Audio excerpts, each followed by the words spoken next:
ano ang iyong panawagan sa ating mga mambabatas? Baka naman mapansin kayo, magpatawag na naman sila ng hearing at magkaroon ng resolution urging the President to stop implementing itong bagong order na ito. Yes po. Okay, go ahead. Kami po, mga magbababoy, kasama po yung mga 73% no, ng mga backyard farmers na industriya, ay nananawagan po sa ating Pangulo na wag na po ituloy itong MAF increase. Kasi po ang makikinabang lang po dito sa katunayan ay mga importers dahil mababawasan na naman yung taripa, no, from 25% to 15%, no.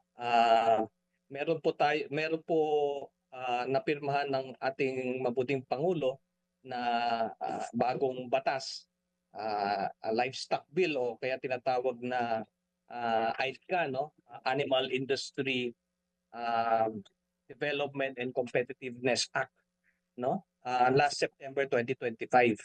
Ngayon, ang batas na ito ay nagsasabi na for the first time in history, tutulungan po ang livestock industry, tutulungan po ang mga mamanok, tutulungan po yung mga dairy cattle natin, no, at pati mga goats, no.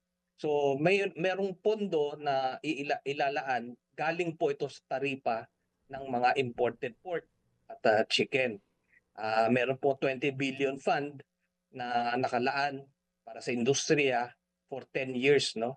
Alam naman natin ang industriya tinatamaan sa baboy ay African swine fever, sa manok naman ay avian influenza naman po. So etong pondo nito 20 billion for the next 10 years will start sa 2027 pa.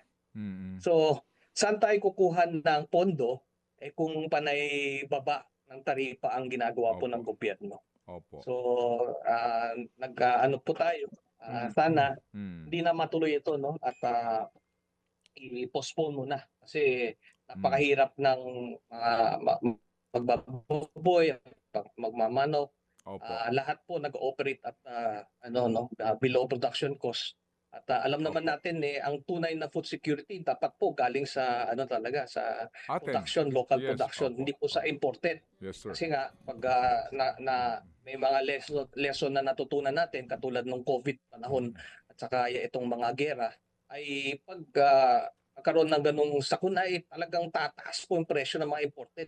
Mga kapatid, patuloy po kayong tumutok sa 105.9 True FM para sa totoong balita, impormasyon, music and entertainment. Mag-subscribe sa aming YouTube channel at podcast at sundan nyo kami sa Facebook, Instagram, X at TikTok sa True Network PH. Bisitahin din po ang aming official website, truefm.ph. At panoorin din kami sa True TV Signal, Channel 19. Kami po ang 105.9 True FM. Laging true sa'yo, kapatid.